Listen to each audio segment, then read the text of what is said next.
அந்த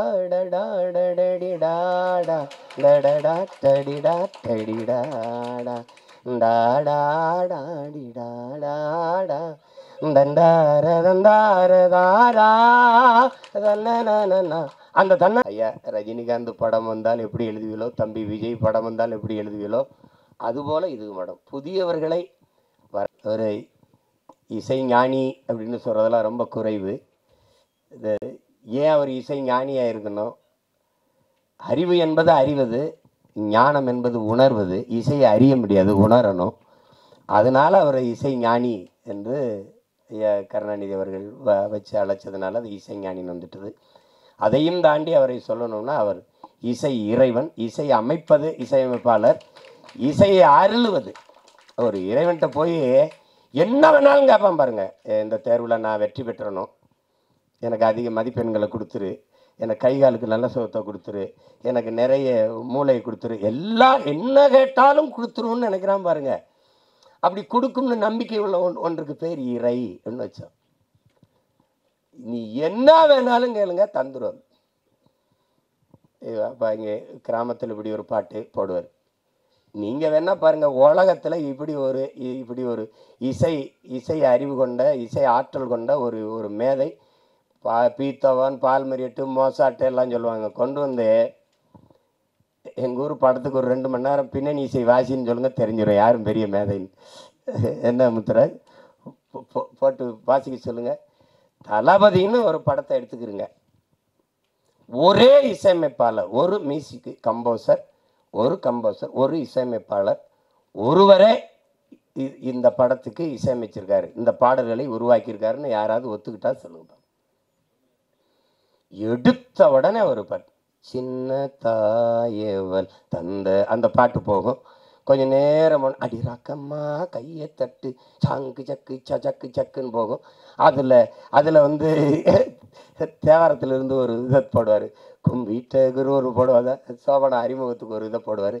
திருப்பி காட்டுக்குயில் மனசுக்குள்ளே பாட்டுக்குன்னு ஒன்று போகும். திருநி சுந்தரி கண்ணால் ஒன்று போ, யமுனையாற்றிலே ஈர காற்றிலே, குடியா பீத்தவான் வா, மோசாட்டு வா, பால் மறிட்டு வா, போடுற அப்படி 7 பாட்டு போட்டு விடாப்பா, சேதறிடுவான்.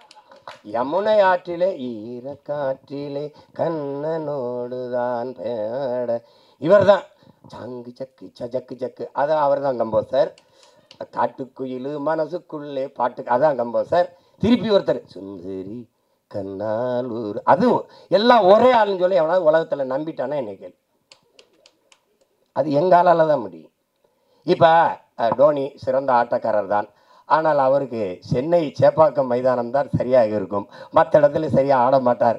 அப்படிலாம் இல்லை, எங்காலும் எந்த திடலில் விட்டாலும் அடிப்பார். நீ இது ஹோம் பிச்சும்பா, இது ஹோம் கிரவுண்டுலாம், எங்கள் அப்பாவுக்கு எல்லா கிரவுண்டும் ஹோம் கிரவுண்டு தான். நீ நகைச்சுவையாக படம் எடு, நீ எதாவது எடு, எல்லாத்துக்கும் இசைப்படும். இது ஒன்றும் வேணாம். நீ என்ன நாயகன் படத்தை திருப்பி நான் சொல்கிறேன், அந்த சீமான் சொன்னதுக்காக ஒரு தடவை எடுத்த உடனே ஒரு சின்ன பையன் அவங்க அப்பா தொழிற்சங்கத்தில் இருப்பார், கொண்டுருவாங்க. இங்கேருந்து கருவிக்குள்ளேருந்து, அதை ஃப்ரம் தி கேமராங்கிறது, இங்கேருந்து ஓடுவான் ஒரு சின்ன பையன். ஓடும்போது தூத்துக்குடியிலேருந்து ஓடும்போது அப்படி தென்பாண்டி சீமையிலே தேரோடு வீதியிலே மான் போல வந்தவனே யார் அடிச்சார், அந்த பாட்டுக்கு தாளம் இல்லை, வெறும் புல்லாங்குழல் தாரதாரி. அப்படியே போய் பொழுது அடைஞ்சிரும், பொழுது விடியும் மும்பையில் படுத்து கிடப்பான். இதெல்லாம் எங்கள் அப்பாட்ட சொன்ன வச்சுக்க, நீ எதையுமே மறக்க மாட்டேங்கிறாய்டா. அது இல்லைப்பா, மறக்கிறதுக்கா பார்க்குறது. இது ஒரு இது இசையே இல்லை. அண்ணன் கமலஹாசன் வந்து இந்த பிள்ளைகள்லாம் அப்படி ஒரு கொசு வலைக்கு கீழே படுத்துருக்கும்போது அப்படி தென்பாண்டி சீமையில் தேரோடு வீதியில், அது அண்ணன் குரலில் வரும். அந்த கமல் அண்ணன் பாடும்போது அதுக்கு தாளம் போட்டுருப்பாப்புல, நல்ல தாளம், தபேலாலாம் வாய்ச்சி போவாப்புல. இது அப்பப்போ வரும்போதெல்லாம் தபேலா போயிட்டே இருக்கும்.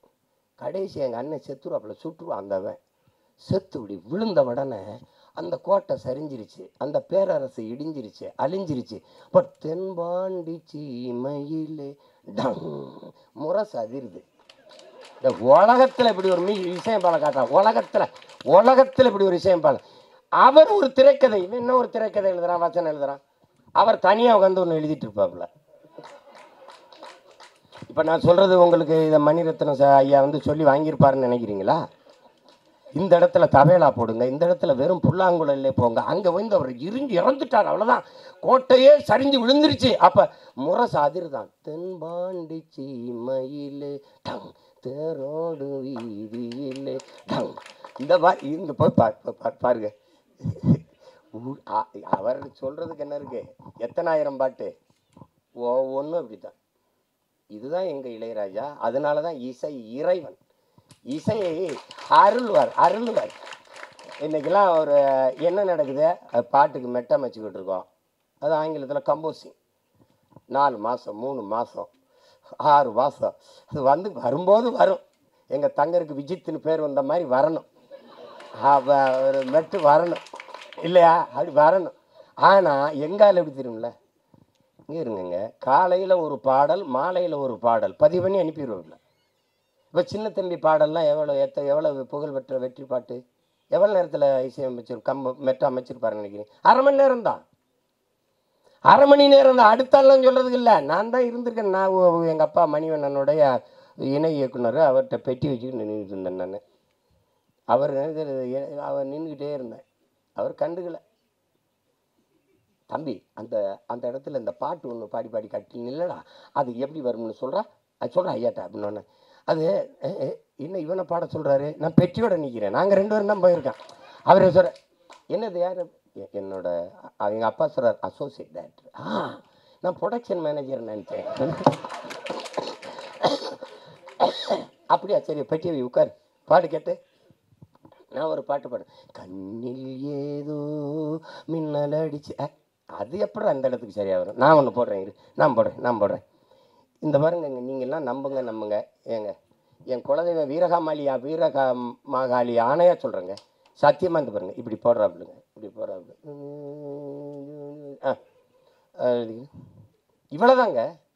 இந்த கை இங்கே போயிருக்கு, கை இப்படி அமுக்காது. மயில் இறகால வருடுன்னு அப்படி இருக்கும், அப்படி மெதுவாக அப்படி வருடும் அப்படிங்க. அந்த கட்டையை விரலை வச்சு கொஞ்சம் இப்படி வந்துட்டு, சங்கிலியை போட்டோம் தங்க கிளிக்கு சங்கிலி தான் போடணுமே. இந்த படத்தில் பூராமே அவர் தான் எழுதியிருக்காரு, பாட்டு பூரா எழுதியிருக்க முடியாது, அப்படியே பாடியிருப்பார். சரிதானே சூப்பராஜ்? அப்படியே பாடுவாருங்க. டாடா டாடடி டாடா டடடா டடிடா டடிடாடா டாடாடாடி டாடாடா தண்டார தந்தார தாரா தன்னனா. அந்த தன்னனால தான் இளையராஜா. இப்போ இங்கே பாருங்க, மாலை நேர பூங்காத்து வீசும் அந்த மாந்தோப்பு உன்னோட உக்காந்து நாம் பேச, அது வரைக்கும் நல்ல இடம்தான். அங்கே ஒரு ராமுக்கு போட்டுருவாங்க. எப்படி பாருங்க, அவரை ரசிச்சிட்டிங்கன்னு வச்சுக்கிறீங்களா, ஒன்று சோறு தண்ணி ஒன்றும் தான் கிடையாது. எங்களை பெத்த தாய் பாடின தாலாட்டு எவனுக்கு நினைவு இருக்கு இந்த கூட்டத்தில்? ஆனால் 30-40 வருஷமாக ஒரே ஆளோட தாலாட்டு சலிக்கலை, இன்னைக்கும் சலிக்கலை. இப்போ என் தம்பி இந்த மிஸ்கின்னு ஒரு படம் எடுத்தான், இது சைக்கோன்னு ஒரு படம், அதில் என்னமோ தம்பி உதயநிதி ஒரு இதை வச்சுக்கிட்டு பாடுறாப்புல. அதில் ஒன்று நினச்சி உருகி போனேன் மெழுகா. யாரா இருந்தாலும் யாரா விட, இன்னைக்கு யாராவலோ என்னை தீண்டும் காற்றின் விரலோ, யாரோ அவளோ தாலாட்டின் தாயின் குரலோ, ஒன்ன நினைச்சு உருகி போனேன் மெழுகா, நெஞ்ச உதச்சி பறந்து. எங்கால் பாருங்க, விஜித்துக்கும் போடுவார், விஜித்து பையன் இயக்கம் வந்தாலும் போடுவாப்புல.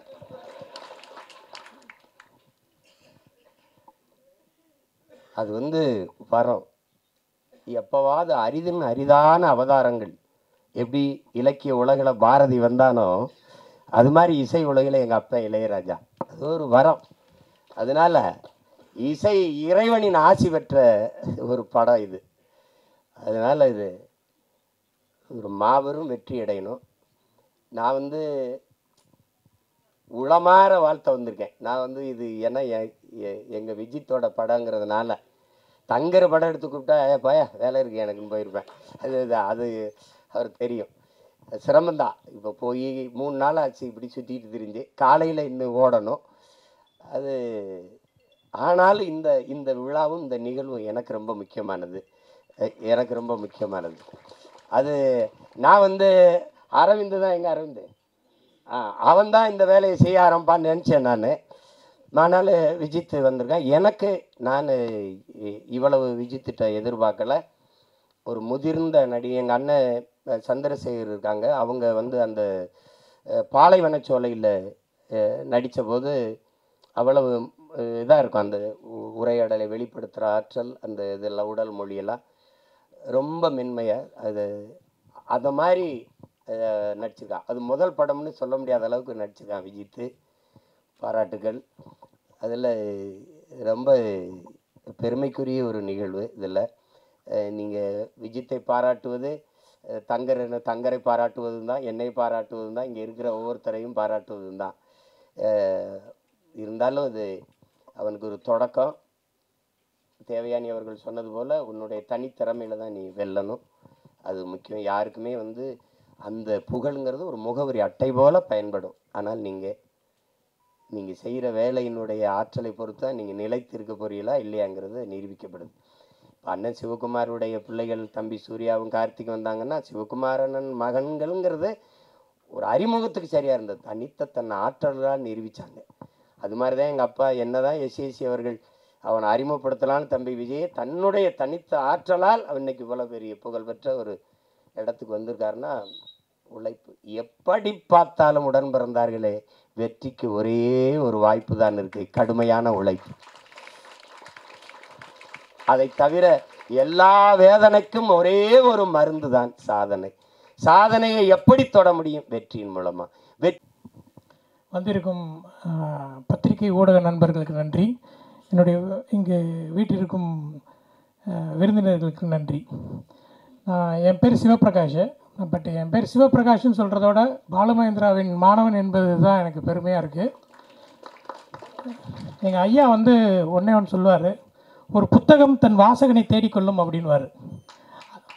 அதே மாதிரி ஒரு படைப்பு, ஒரு கதை அதற்கான ஆட்களை தேடிக்கொள்ளும் என்று சொல்வார்கள். அப்படி இந்த கதை இதற்கான ப்ரொடியூசரில் ஆரம்பித்து நடிகைகள் ஆரம்பித்து டெக்னீஷியனில் ஆரம்பித்து எல்லாத்தையும் அதே தேடிடுச்சு. சிந்தனையும் சிரிப்பும் தான் மனிதனை விலங்கிலிருந்து பிரித்து காட்டுகிறது. பட்டங்களால் தன்னை அலங்கரிப்பவனை விட நல்ல சிந்தனைகளால் அலங்கரிப்பவனே மேன்மையானவன். அப்படி ஒரு நல்ல சிந்தனை உள்ள ஒரு சாமானியனின் கதை தான் இந்த பேரன்பும் பெருங்கோபமும். எனக்கு இந்த வாய்ப்பளித்த அண்ணன் ஜெயகிருஷ்ணன் அவர்களுக்கு நன்றி. நன்றி. வந்திருந்த அனைவர்களுக்கும் நன்றி. அப்பவே சொல்லிட்டான்.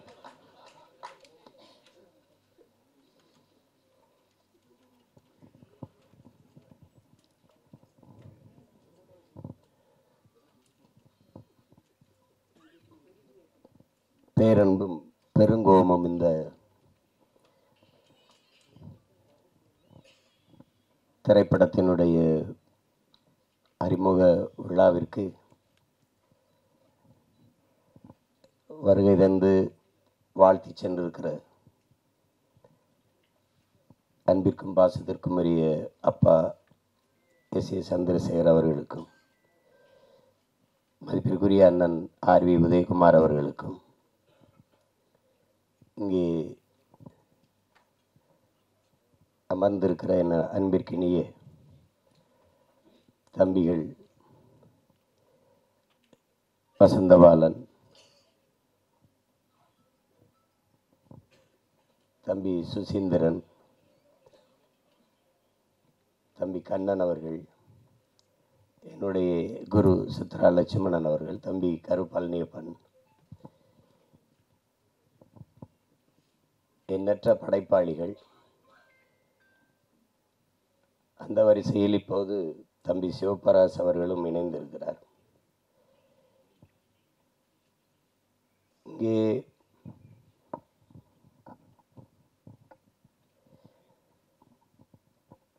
பேரன்பும் பெருங்கோபமும் ஒவ்வொருத்தரும் ஒரு விளக்கத்தை சொன்னார்கள் எல்லாரும்.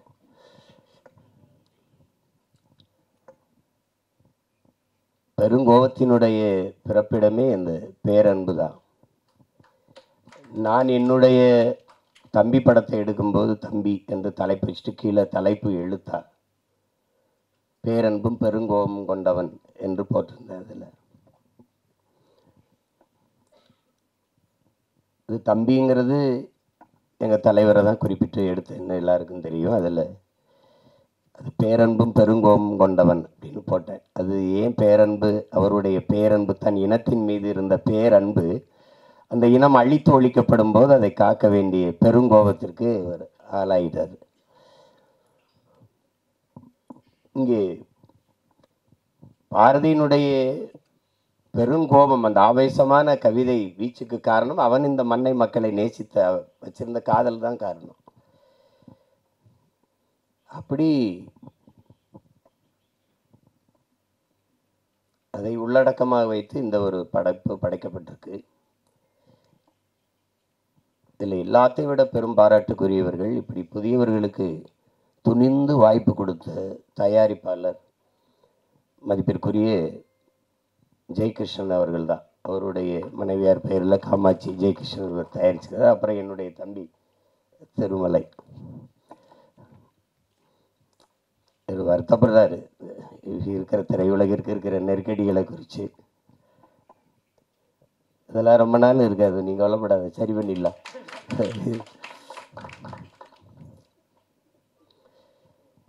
அதில் புதியவர்களுக்கு வாய்ப்பு கொடுக்க துணிஞ்சு வாய்ப்பு கொடுக்கறதுங்கிறது அது ஒரு பெரிய சாதனை தான். அப்படி எங்கள் அப்பா எஸ்சி கூட பேசுனாங்க பாருங்கள்.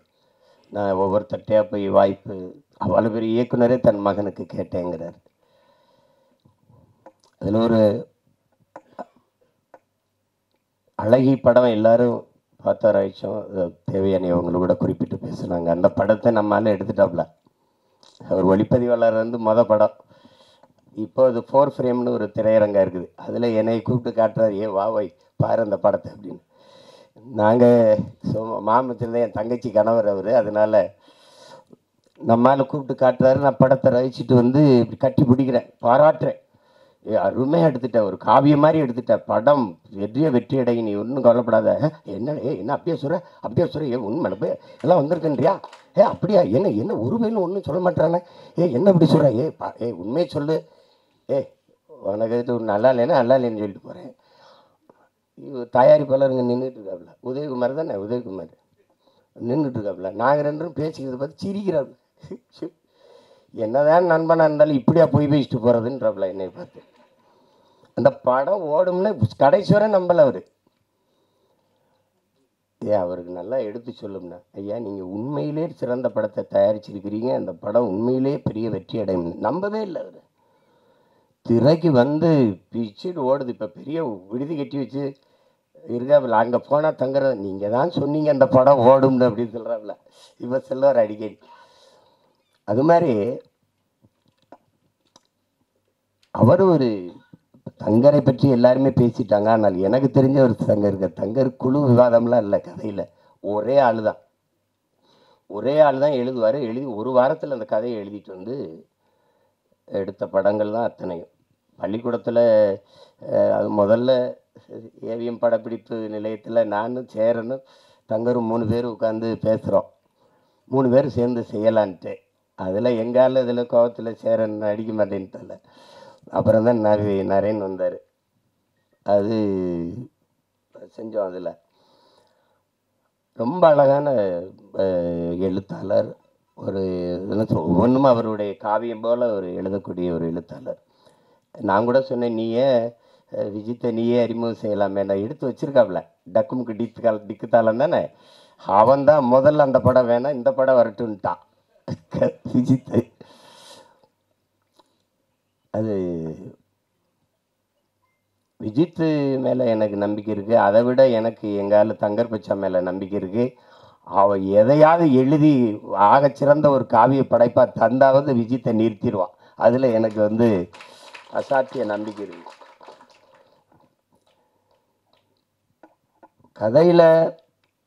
கதை என்ன சொல்ல வருதுன்னு அப்புறம் பார்ப்போம். ஆனால் விஜித் சொன்ன மாதிரி ஒரு நான் எதிர்பார்க்கல. சின்ன பிள்ளையிலேருந்து அரவிந்த் விஜித்தை நம்ம பார்க்குறோம்.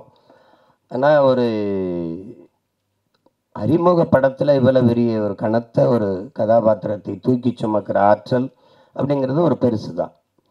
ஒவ்வொரு கட்டத்திலையும் அந்த உரையாடலை வெளிப்படுத்தி உச்சரித்து பேசி அவன் அந்த இதில் வெளிக்காட்டுறதுல நல்ல முதிர்ந்த ஒரு நடிகருக்கு இருக்கிற பல படங்களை நடித்து அனுபவம் பெற்ற ஒரு நடிகர் போல் அவன் அந்த உரையாடல் உச்சரிப்பு அதை நடை இதுகளெல்லாம் அவன் சிறப்பாக செஞ்சிட்டாப்புல. நான் கூட சொன்னேன், இதை ரொம்ப நல்லா பண்ணியிருக்கான் விஜித் அப்படின்னு. அந்த இதில் அவனுக்கு அந்த திரை அறிவு அவனுக்கு நல்லா உள்வாங்கிக்கிட்டான். அதனால் அதை எளிதாக வெளிப்படுத்திட்டாங்கிறத நான் உணர்ந்தேன்.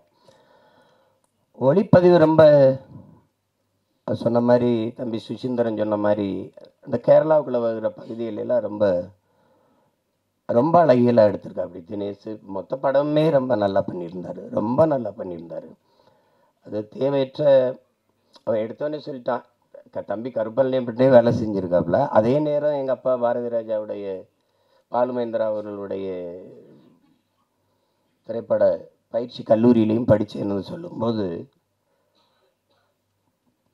தேவையற்ற காட்சி, தேவையற்ற நகர்வு, தேவையற்ற உரையாடல் சில படைப்பாளிகள் படத்தில் இருக்காது. ஒன்று அப்பா பாலுமேந்திரா, இன்னொன்று அப்பா மகேந்திரன், இன்னொன்று எங்கள் அப்பா பாரதி ராஜா. அந்த மாதிரி படங்களில் பாலுமேந்திரா அப்பாவை பற்றி சொல்லணும். நானும் எங்கள் தலைவரும் சில முக்கிய தளபதிகளோட பேசிட்டு இருக்கும்போது திரையுலகம் குறித்த பேச்சுகள் வருது. அந்த பேச்சுகள் வரும்போது ஒவ்வொரு படைப்பாளிகளை பற்றி பேசிட்டு வரும்போது பாலுமேந்திரா அப்பாவை பற்றி பேச்சு வரும்போது எல்லாரும் தான் கதை வசனங்கள் எழுதி படம் எடுக்கிறீங்க, ஏன் அவர் மாதிரி எடுக்க முடியலன்ட்டு என்கிட்ட கேட்குறாங்க. கேட்கும்போது இங்கே உட்காந்துருந்த எங்கள் அண்ணன் பொட்டம்மான் ஊர் பாசம் நீ கண்டுக்கிறாரு அப்படிங்கிறாப்புல. 2 பேரும் ஒரே ஊர்னால ஊர் பாசத்தில் சொல்கிறாரு. ஆனால் உண்மையிலேயே அப்பா பாலுமேந்திரா படங்களையும் மகேந்திரன் ஐயா படங்களையும் நீங்கள் போட்டு பார்த்தீங்கன்னா இந்த உரையாடல் தேவையில்லை, இந்த காட்சி தேவையில்லாமல் இருக்குது, இந்த இடத்துல இந்த கருவி நகர்ந்திருக்க வேண்டாம் அப்படிலாம் நீங்கள் யாருமே குறை சொல்ல முடியாது. அவ்வளவு நேர்த்தியான படைப்பாளி. அந்த படைப்பாளியினுடைய பல்கலைக்கழகத்திலிருந்து சிவபிரகாஷ் வந்திருக்காங்கிறது இந்த படத்தை பார்க்கும்போது தெரிஞ்சது. நான் கூட தங்கட்ட சொன்னேன், தேவையற்ற பதிவு, காட்சி, உரையாடல் அப்படின்னு எதுவுமே இல்லை. முதல் படம் மாதிரி இல்லை. சிவபிரகாஷ் எனக்கு அவர் இயக்குனர் ஆகிறதுக்கு முன்னாடி இருந்து தெரியும். என்னுடைய பயணங்களில் ஒரு 4-5 ஆண்டுகள் என் கூடவே பயணித்து வந்த ஒரு தம்பி. அவர் தான் இந்த படத்தை இயக்கியிருக்காங்கிறது எனக்கு தெரியாது. அப்புறம் பின்னாடி தெரிஞ்சோண்டே ரொம்ப மகிழ்ச்சி எனக்கு அதில். அதே மாதிரி கதாநாயகன் நடித்த அந்த சாலி அவர்கள், அவங்க படத்தில் அவங்க மலையாளியாக நடித்ததுனால நானும் மலையாளி அப்படின்னு தான் நினச்சிட்டு இருந்தேன். ஆனால் நல்லா நடிச்சிருந்தாங்க. படத்தில் ஒரு கருவி இருந்து நம்மளை பதிவு பண்ணிக்கிட்டு இருக்கு, நம்ம நடிக்கிறத பதிவு பண்ணிக்கிட்டு இருக்குங்கிறது என்ன இல்லைனாவே அவன் சிறந்த கலைஞனா ஆயிடுவான். அது தெரியுது. அது நம்ம என் தம்பி அருள்தாஸ் சொல்ல வேண்டியதில்லை. ஒரு சிறந்த ஒளிப்பதிவாளர். அவன் செய்ய வந்த வேலை வேறு, இப்போ செஞ்சுக்கிட்டு இருக்க வேலை வேறு. இதில் 2 பேரும் மைம் கோயமையும் என் தம்பி அருள்தாஸும் உண்மையான வாழ்க்கையில் ரொம்ப அநியாயத்துக்கு நல்லவங்க. திரையில் அநியாயத்துக்கு கெட்டவனாகவே நடிக்க வேண்டியது இருக்குது. அது ஒன்றும் பண்ண முடியாது. எனக்கு 2 தெரியும். எனக்கு ரொம்ப அது மைம் கோம்பியை பார்த்தா புஷ்பாலெல்லாம் கொடூரமான ஆளாக நடிச்சிருக்காப்புல.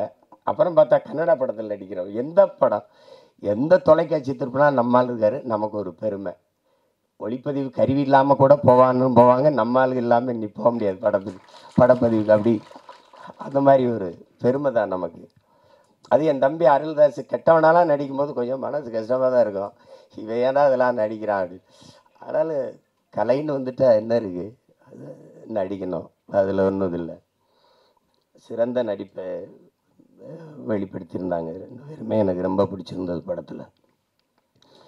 அதில் என் தம்பி வினோத் காவல்துறை அதிகாரியாக நடிச்சிருந்தார். நம்மால் அவன் அதெல்லாம் நல்லா நடிச்சிருந்தான். நல்லா அவனுக்கு ஒரு பெரிய கதாபாத்திரத்தை கொடுத்துருக்காரு சிவபிரகாஷ். ரொம்ப நல்லா வெளிப்படுத்தியிருந்தார். அவர்கிட்டருந்து தான் கதை நகருது. ரொம்ப நல்லா இருந்தது. வாழ்த்துக்கள். வணக்கம். வாழ்த்துக்கள். இதில் நிகழ்ச்சியை நேர்த்தியாக தொகுத்து வழங்கிக்கிட்டு இருக்க என்னுடைய தம்பி முபாஷா அவர்களுக்கு என்னுடைய வாழ்த்துக்கள். ரொம்ப வணக்கம். அதில் குறிப்பிட்டு சொல்ல வேண்டியது ஒளிப்பதிவு, அதுக்கப்புறம் அந்த உரையாடல். அது முருகேஷ் பாபு அவர்கள் ரொம்ப அருமையாக செஞ்சிருந்தார். அந்த உரையாடல் யாருன்னு நான் கேட்டேன்னா, துருத்தலை வெளியில் போய் எப்படி தேவையற்று பேசுகிறாங்க, வம்படியாக பேசுகிறாங்க அப்படின்னு இல்லாமல் கதாபாத்திரங்கள் அதனுடைய இயல்புக்கு அந்த உரையாடலை எழுதியிருந்தார். ரொம்ப அருமையாக இருந்தது. எல்லாருக்கும் என்னுடைய அன்பும் வாழ்த்துக்களும். இங்கே ஆகச்சிறந்த மேதை இருக்கார் எங்கள் கலை இயக்குனர் முத்துராஜு. அப்புறம் என்னுடைய தம்பி, அவன் கவிஞர், அவன் சிறந்த கவிஞன். அவன் எழுதிய பாடல்கள், அதில் அவன் சொன்ன ஒரு ஐயா விஜயகாந்தை பற்றி சொல்லும்போது சரிதான், தமிழன் தமிழன் இவன் தான் தமிழன். அந்த பாட்டு கொஞ்சம் வலியாக தான் இருந்தது. அவருடைய இறுதி ஊர்வலம் போகும்போது அந்த பாட்டை திருப்பி போடும்போது ரொம்ப இதாக இருந்தது. அவ்வளவு சிறந்த ஆற்றலாளர்கள்லாம் இங்கே இருக்கிறாங்க. என்னுடைய குரு, அவரை பற்றி நான் சொல்லணும். நாங்கள் பசும்பன் படத்துக்கு நான் கதை வசனம், எனக்கும் எங்கள் அப்பாவுக்கும் சண்டை வராத நேரங்களே இல்லை. அப்போ பஞ்சாயத்து செய்த பஞ்சாயத்துதார் அவர் தான். என்ன எழுதி கொடுத்தாலும் தாளை தூக்கி தூக்கி கீழே போட்டுருவாப்புல. சார் அது படிக்கிறதுலாம் கிடையாது, சை சை அப்படின்ட்டு. நான் ஒன்றும் இல்லை, பதறதில்லை, எடுத்து பொறிக்க அப்படியே வச்சுருப்பேன், போய் உட்காந்துருவேன். எல்லாரும் பெரிய பெரிய நடிகர்கள், நான் நீண்டு பையன், ஒரு பேட செட்டு இது பண்ணிட்டு சில பேர் உட்காந்துருப்பேன். திடீர்னு இந்த இடத்துல சித்ரா, இங்கே சிவா ஒரு இது பண்ணணும், ராதிகா இங்கேருந்து வரணும், இங்கே ஒரு இது வேணும், எங்கே அந்த பையன்? நான் எங்கேயாவது உட்காந்துருப்பேன் தேடி. சிஷியா இங்கே வா அப்படின்னு. இன்னும் என்ன உங்கள் அப்பா வந்து வசனம் கேட்குறாரு, இங்கே வாங்க. என்னப்பா வேணும்? இங்கே 2 பேரும் பேசணும். இந்த இருக்குப்பா. அப்போ அது இதாப்பா நீங்கள் கீழே சத்து முன்னாடி தூக்கி போட்டு இல்லைப்பா, அதுதான்ப்பா அப்படின்னு. ஐயோ, ஒரு தடவைலாம் இப்படி தூக்கி போட்டார். நான் கடைசியாக வெறும் இந்த இதுதான் இருந்தது, அதை தூக்கி கீழே போட்டு நடந்து சென்னைக்கு கிளம்பிட்டேன். பொள்ளாச்சியிலேருந்து நடந்தே போகிறேன்ட்டு. திருப்பி ஏய் வாடா, உங்கள் அப்பா பற்றி யாரா புது சண்டைக்கு இருந்தா என்னடி, வா வா வா வா அப்படி கூட்டி போய் பல தடவை. அதுலேருந்து தான் என்னுடைய குரு. இல்லைன்னா பாதி படத்துலேயே போயிருப்பேன் ஊருக்கு. அது சொன்ன மாதிரி, தம்பி சொன்ன மாதிரி, திரை உலகத்தினுடைய என்ன சொல்ற கலை களஞ்சியம்தான். எங்கள் ஐயா நடிகர் திலகம் ஒரு நடிப்பில் கலை களஞ்சியம்னா, இந்த ஆண்டு இந்த படம் இப்படி வந்தது, இந்த திரையரங்கில் வெளியிட்டாங்க, இது இத்தனை நாள் ஓடிச்சு, இதனால் இது ஓடிச்சு, இந்த பண்டிகையில் வெளியாச்சு, எல்லாமே அவருக்கு தெரியும். அவர் நினைவுக்குள்ளே இருக்குது. அவ்வளவு இங்கே இருக்கிற மூத்த இதழியலாளர்கள் எங்கள் ஐயா போன்றவர் இருக்காங்க. விழாவின் சிறப்பே நீங்கள் இவ்வளோ நேரம் இருக்கிற என் உறவுகள் எல்லாம் இவ்வளோ நேரம் அமைதியாக உட்கார்ந்து இருக்கிறீங்கன்னா அதுவே இந்த விழாவுக்கு பெருமை. அது இதை காட்சிப்படுத்தி மக்கள்கிட்ட கொண்டு போய் சேர்க்க இத்தனை ஊடகவியலாளர்களும் 10 மணி ஆகியும் இருக்கிறீங்க அப்படிங்கிறத பெரிய இது. அது எனக்கு பார்த்திங்கன்னா, ஒரு நேரம் ஒரு ஊரில் இருக்கணும், ஒரு நேரம் ஒரு ஊரில் இருக்கணும். நேற்று எங்கேயோ இருந்து வந்தோடனே வா படம் பார்க்கன்னு கூப்பிட்டாப்புல, அங்கே போனேன். இன்றைக்கி நீதிமன்றத்தில் நிற்கணும், நின்றுட்டு 5 மணிக்கு வந்து இறங்கினேன், வா இங்கே பாட்டு வெளியிடணும்னு கூப்பிட்டாப்புல. வேற ஆளாக இருந்தால் போய் வேலை இருக்குன்னு சொல்லலாம், அவர்னா போன்ருப்பேன். விஜித்துக்காக வர வேண்டியது இருக்குது. இவரெல்லாம் யார் பார்ப்பா? என் தங்கச்சிக்கு என் பிள்ளை விஜித்து அரவிந்துக்காக பார்க்க வேண்டியிருக்கு. ரெண்டாவது, எங்கள் தங்கர் சொன்ன மாதிரி, நம்ம எல்லாருமே வெறுக்கிற இதுகள் இருக்குது, செயல்கள் இருக்குது. ஒன்று ஊழல், லஞ்சம். யாருக்கும் பிடிக்கலை, இந்த நாட்டில் யாருக்கும் பிடிக்கலை. ஆனால் ஒரு கேள்வி எழுது, யாருக்குமே ஊழல் லஞ்சம் பிடிக்கலையே, அப்போ யார் கொடுக்குறா, யார் வாங்குறா? சரிதானே? லட்சுமி ராமகிருஷ்ணன் இருக்காங்க, அவங்க தான் நியாயமான தீர்ப்பு சொல்லணும். ஏன்னா இல்லை, ஒரு கேள்வியை நம்ம இப்படி கேட்டு பார்ப்போம். உங்களுக்கு ஊழல் பிடிக்குமா? லஞ்சம் யாருக்காது பிடிக்குமா? தங்கச்சி உங்களுக்கு பிடிக்க யாருக்கும் பிடிக்காது. அப்போது யார் தாண்டா கொடுக்குறா, எவன் தாண்டா வாங்குறான் தெரியல. எங்கே இந்த ஊழல் லஞ்சம் பிறக்குது அப்படின்னா, தனக்கு கிடைக்காதது எவனுக்கும் கிடைக்கக்கூடாது, எவனுக்கும் கிடைக்காதது எனக்கு கிடைச்சிடணும். இந்த எண்ணத்துல தான் ஊழல் லஞ்சமே பிறகு. கோயில் கருவறையா முதல்ல கும்பிட்டு போயிடணும், அதுக்கு 1000 ரூபாய் சிறப்பு தரிசனம் கட்டிடு, என்ன லஞ்சம். பிரசவரையா அங்க போனா மனைவி சேர்த்தனா மருத்துவர்னு கூட சொல்றது இல்லையே, நம்ம தான் டாக்டர்.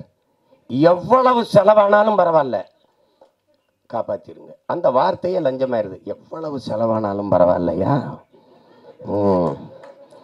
அப்ப காசுக்காரன் போடுறான்னு திட்டிடலாம். கோயில் கருவறையில் இருந்து தாயின் கருவறை வரைக்கும் ஊழல் லஞ்சம் இருக்கு. ஒரு மருத்துவக் கல்லூரியில் படிக்க போனோன்னா 10 இடம் தான் இருக்கு, ஆனால் 100 பேர் காத்திருக்கான்னா அவனுக்கு கிடைக்காத இடம் எனக்கு கிடைக்கணும்னா ஒரு இடம் 1 கோடின்னா கட்ட தயாராக இருக்கான். அங்கே யாருக்கும் கிடைக்காதது எனக்கு கிடைக்கணுங்கிற அந்த எண்ணத்தில் பிறந்துருது இந்த ஊழல் லஞ்சம். அதனால ஒழிக்க முடியல. அதே மாதிரி தான் இந்த சமூகத்தின் மிக கொடிய நோய். இன்னைக்கு நேரத்தில் கதாநாயகி விட பண்ணாங்க, நம் பாட்டன் பாரதி பாடினது. பாரதி ஒன்று இந்த சமூக கட்டமைப்பின்படி அவன் தாழ்ந்தவனோ அவன் தாழ்த்தப்பட்டவனோ அப்படி கிடையாது. அவன் உலகத்தில் அவனை மாதிரி ஒரு மகன் இந்த மண்ணில் பிறந்திருக்கான்னா நீங்கள் எவனுமே இருக்க முடியாது.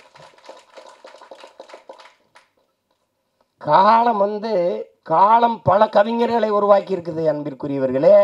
காலத்தை உருவாக்கிய ஒரு பாவலன் உண்டென்றார் உலகத்திலே நம் பாட்டன் பாரதி தான். நாடு சுதந்திரம் அடையல 1921 செத்து போயிட்டான் பாரதி. 47 விடுதலை அடைகிற. ஆனால் ஆடுவோமே பல்லு பாடுவோமே ஆனந்த சுதந்திரம் அடைந்து விட்டோம் என்று அவன் அடைஞ்சிட்டான் சுதந்திரத்தை. நீ மாநிலம் பிரிப்பாய் நினைச்சானா? மொழி வழியே மாநிலங்கள் பிரிப்பீங்கன்னு நினைச்சானா? அவன் வந்தே மாதரம் என்போம் எங்கள் மாநில தாயை வணங்குதும் என்போங்கிறான். நீ பிரிக்கல, அதை பத்தி அவங்க கவலைப்படல. இதை தமிழ்நாடுன்னு பேர் வைப்பாங்க, அதுக்கு ஒருத்தன் 76 நாள் பட்டினி கிடந்து சாவான், அதெல்லாம் அவனுக்கு தெரியாது. தமிழ் திருநாடு தன்னை பெற்ற எங்கள் தாய் என்று கும்பிடடி பாப்பா, அமிழ்தில் இனியதடி பாப்பா, நம்ம ஆன்றோர்கள் தேசமடி பாப்பான்னு. யாரு? தமிழ்நாடுன்னு ஒரு பேரே வைப்பாங்களானே தெரியாது. கம்பன் பிறந்த தமிழ்நாடு, உயர் கல்வி சிறந்த தமிழ்நாடு, புகழ் கம்பன் பிறந்த தமிழ்நாடுங்கிறான். வள்ளுவன் தன்னை உலகினுக்கு தந்து வான்புகள் கொண்ட தமிழ்நாடு, நெஞ்சை அல்லும் சிலப்பதிகாரம் எனும் மணி ஆரம் படைத்த தமிழ்நாடு தமிழ்நாடு தமிழ்நாடு பாடி தள்ளிட்டான். எப்ப தமிழ்நாடுன்னு பேர் வைப்பாங்களான்னு தெரியாது. அவ்வளவு பெரிய அறிஞ. அக்ரகாரத்தில் கழுதை வரக்கூடாது, கழுதையை கையில் தூக்கிட்டு நடந்துட்டாப்புல. இந்த பாரதி படத்தில் பார்த்தீங்கன்னா தெரியுமே. மதம் மாத்துறது நீ பார்த்துருக்கா? உலகத்தில் சாதி மாத்தின ஒரே மகான் பாரதி தான். கனகலிங்கத்தை கூப்பிட்டு மீதி அடுத்து போட்டு பூணூல போட்டு இன்னையிலிருந்து நீ பறையன் இல்லை ஐயன். யாரா? சுப்பிரமணிய பாரதி பண்ணான்னு சொல்றான். போடா.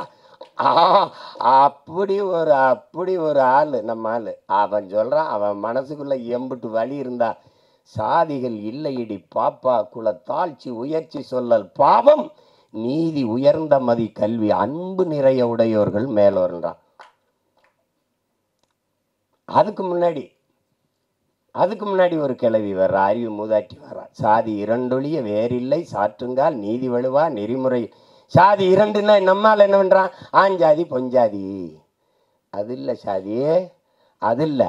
ஆண்பால் பெண்பால், அது பாலியல் வேறுபாடு. அது சாதி இல்லை. ஆண் ஜாதி பெண் ஜாதின்னு கிடையாது, பாலியல் வேற்றுமை. அது அவ சொல்ற சாதி இட்டார் பெரியோர் இடாதார் இழிகுலத்தோர்ன்ட்டான். கொடுக்கிறவன் உயர்ந்த சாதி, தனக்கென்று பதுக்கி ஒதுக்குற கஞ்ச பிசுனா இருக்கான அவன் தாண்ட இள்ளி மகன் கீழ் சாதின்ட்டான். எல்லாரும் பாடி போறான். பாரதிக்கு பின்னாடி எங்களுக்கு ஒரு தாத்தன் வரான், புரட்சி பாவனை. அவன் இருட்டறையில் உள்ளதாடா உலகம்ங்கிறான். இருட்டறையில் உள்ளதாடா உலகம், சாதி இருக்கின்றது என்பானும் இருக்கின்றானேங்கிறான். தமிழுக்கு அமுதென்று பேர் அந்த தமிழ் இன்பத்தமிழ் எங்கள் உயிருக்கு நேர்னு பாடின அவன், தமிழ் என் உயிருக்கு நேர்னு பாடின அவன், தமிழ் வளர்த்தல் ஒன்று சாதி ஒழித்தல் மற்றொன்றுன்னு பாடல. சாதி ஒழித்தல் ஒன்று, நல்ல தமிழ் வளர்த்தல் மற்றொன்றுனா. முதல்ல சாதியை ஒழிடாங்கிறான். சாதிய ஒளி. எல்லாரும் சமநிலை சமூகம் படைக்க தான் போராடுறான். அங்க சித்தரு புத்தரு ஞானி யோகி மகான் எல்லா காலங்களையும் சாதிக்கு எதிரான குரல், சாதிக்கு எதிரான கருத்து, சாதிக்கு எதிரான கட்டுரை, சாதிக்கு எதிரான பாட்டு, சிந்தனை, போராட்டம். ஆனாலும் இந்த சாதி சாக மாட்டேங்குது. அதே தான் சொன்னான், எல்லாரையும் சாகடிக்கிற சாதியே உனக்கு ஒரு சாவு வராதா? அதானே எல்லாரும் பாடுனான். இந்த தலைமுறையில் எங்கள் விஜித்து சிவபிரகாச அவன் பங்குக்கு ஒரு நெற்பள்ளி போடுறான் இந்த சாதியை கொளுத்துறது. சாதிங்கிறது ஒரு கொடிய சமூக நோயாக இருக்குது, கொரோனாவை விட பெரிய கொடிய நோய். சாதி என்ன செய்யுது? உலகத்திலே புனிதமான ஒன்று இருக்குங்க, அன்பு, அதை கொன்றுதுங்க. உலகத்திலே நீங்கள் இந்த மானுடன் ஒரு அளப்பெரிய ஆயுதங்களை கண்டுபிடிக்கிறாங்க மனுஷன் அழிச்சு கொள்றதுக்கு. இந்த எல்லா ஆயுதங்களையும் அழிக்கக்கூடிய ஒரு ஆற்றல் இருக்குன்னா அது அன்புக்கு தான் இருக்கு. அன்பு என்ன செஞ்சிரும்னு பாருங்க.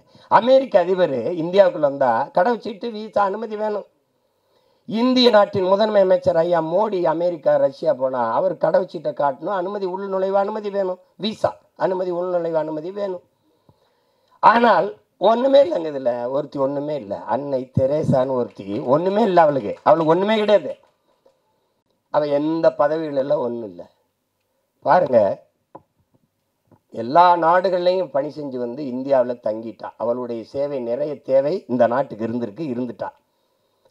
அப்போ உலக நாடுகள் அந்த அன்பு தாயை பார்த்து சொல்லுது, அவளுக்கு கடவு சீட்டு இல்லை, உள்நுழைவு அனுமதி இல்லை, வீசா இல்லை, எந்த நாட்டுக்கு வேணாலும் நீ வா தாயே, உனக்கு எங்கே தங்கணும்னு விருப்பமோ அங்கே நீ தங்கிக்கலாம், எந்த இடத்துல நீ குடியேற நினைக்கிறியோ அங்கே குடியேறிக்கலாம்னு உலகம் இருகரமும் விரித்து அந்த தாயை வரவேற்றதென்றால் உலகத்தை தன் அன்பால் சுருக்கிவிட்டா ஒரு மனுஷி. அந்த அந்த மதம் சாதி எல்லாம் பேசிட்டுக்கிறானா, எல்லாவற்றிலும் புனிதம் ஒன்று இருக்குது, மனிதம். அந்த மனிதத்தை கொன்றுது. ஆகச்சிறந்த ஒன்று அன்பு, அதை கொன்றுது இந்த சாதி. சாதி மதம் நீங்கள் என்ன சாதாரண நினைக்கிறீங்களா? கல் சாராயம், இந்த கஞ்சா அவினு கொட்கைன்னு இந்த இதெல்லாம் இருக்குல்ல, அது போட்டால் தான் புதையிரும். சாதி மதம் சொன்னால் ஏறிடும்ன்றான். இந்த மார்க்ஸை விடவா ஒரு மேதை இருக்கான் அந்த நாட்டில். 2000 ஆண்டுகளில் இவனை போல ஒரு சிந்தனையால் இன்னும் பிறக்கலைன்றான். அவனே சொல்கிறான் மதம் ஒரு அப்படின்னு சொன்னா ஏறிடுன்றான். மற்ற போதையெல்லாம் படுத்து தூங்கினா இறங்கிரும். சாதி மத போதை ஏறிச்சுன்னா செத்து பாடையில் போனாலும் ஏறாது. ஏன்னா தனி சுடுகாடு அவனுக்கு. செத்தாலும் ஆறுமுக கவுண்டர் சுப்பிரமணிய நாடாருன்னு எழுதி வைப்பானா இல்லையா கல்லறையில்? செத்தாலும் போகாது. இந்த சாதி ஒரு சமூக நோய். குறிப்பாக எங்களுக்கு தமிழ் தேசியர்களுக்கு வந்து பெருநோய். இந்த மண்ணில் பிறந்த ஒரு பெரிய புரட்சியாளன் எங்களுடைய அண்ணன் தமிழரசன் அவர்கள் எழுதுகிற, டேய் சாதி மதம் சாராயம் இது 3 வந்து தமிழ் தேசிய அரசியலின் மிகப்பெரிய பகைவங்கிறப்ப. மதம் சாதி போதை இருக்க பெரிய கொடிய நோய்டாங்கிறது. அது என்ன சொல்ல? இப்போ தேர்தலில் நம்ம வேலை செஞ்சு போவேன், எல்லாம் சரின்னு விடும். என்னதானாலும் நம்ம சாதியை விட்டு கொடுக்க முடியாதுலன்றான். அவனுக்கு மொழி செத்துச்சு கவலைப்பட மாட்டான், அவனுக்கு இனம் செத்துருச்சு கவலைப்பட மாட்டான், ஆறு செத்துருச்சு கவலைப்பட மாட்டான், மலை களவு போகுது கவலைப்பட மாட்டான், வளம் திருடு போகுது கவலைப்பட மாட்டான், உரிமை பறி போகுது கவலைப்பட மாட்டான். எது செத்தாலும் சரி, தன் சாதி செத்துறக்கூடாது. அப்படி நினைக்கிற ஒரு கூட்டத்துக்கிட்ட 2 காதலர்கள் சிக்கிக்கிட்டா என்ன நிலைமை? அதுதான் கதை. ஒரு பேரன்பை ஒருத்தன் வைக்கிறான், அந்த பேரன்புக்கு பிரச்சனை.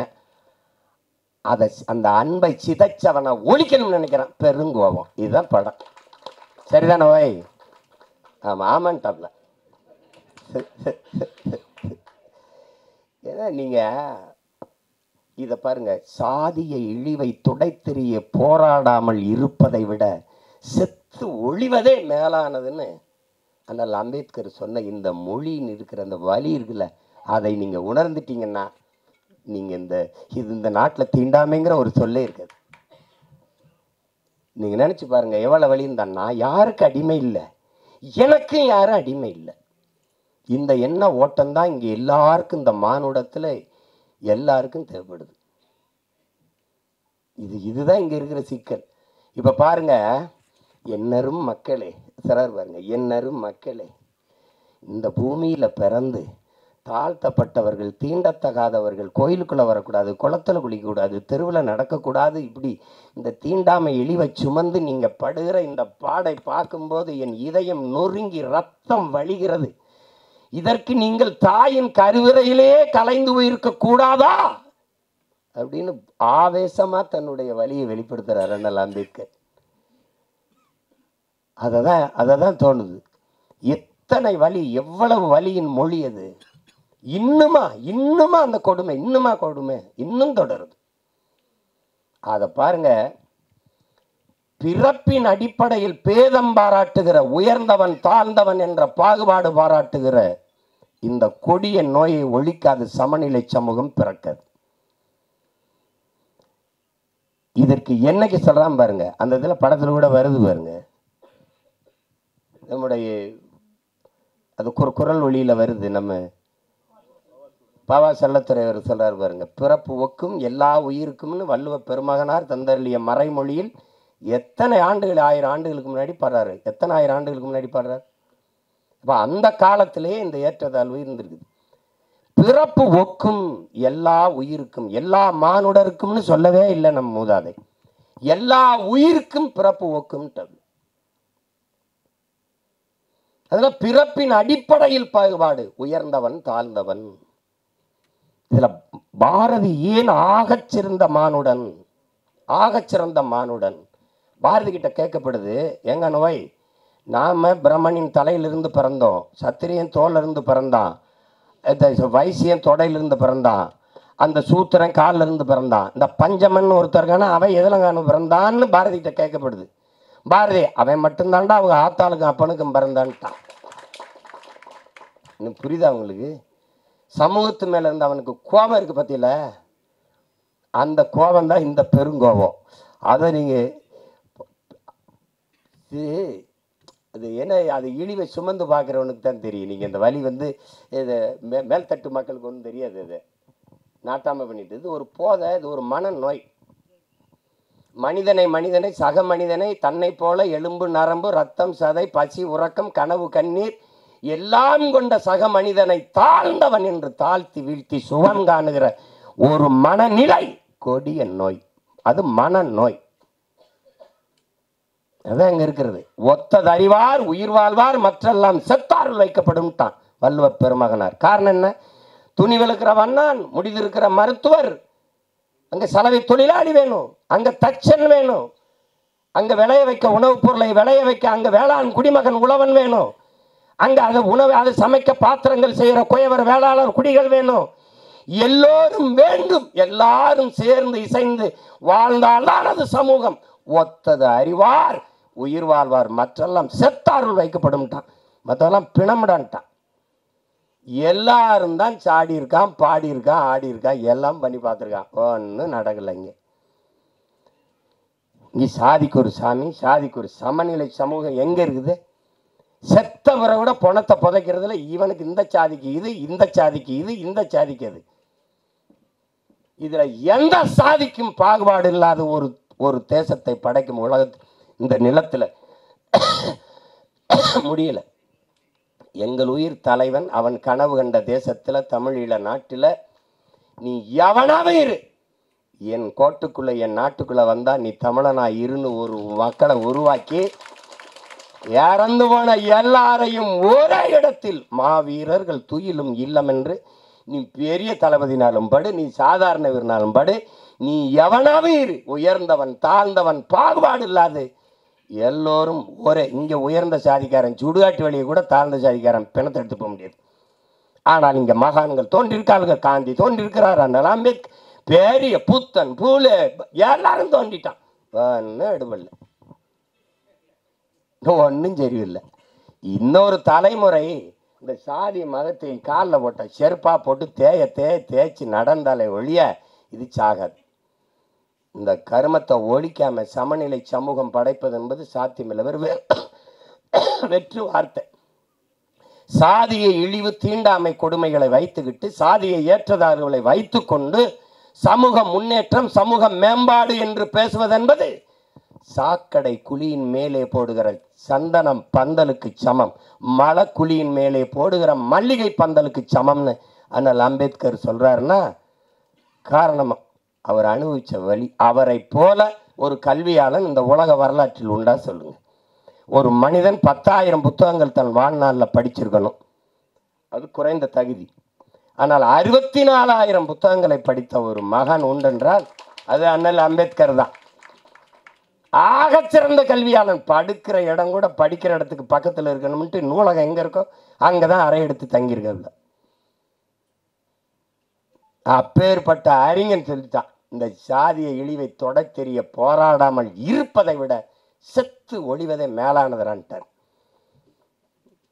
அப்போ அது அந்த வலியை இந்த ஒரு 2 மணி நேரமா 2 மணி நேரமா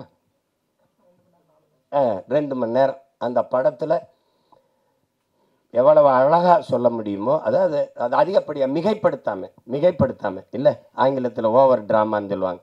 என்ன அது சொல்லணும், புரியும்படியாக சொல்லணும்ல சில இது. அவன் சொல்லிக்கிட்டே இருந்த தம்பி ஏன்னா வரவரெல்லாம் ரொம்ப தேங்க்ஸ் ரொம்ப நன்றி சொல்ல மாட்டாங்க சொல்லிட்டு இருந்தாங்க. அது நமக்கு பழகிருச்சு. இப்போ சும்மா பேரளவில் நம்ம ஒரு மொழியை பேசிட்டு ஏதோ ஒன்று தெரியுறோம், அது அப்படி பழகிருச்சு.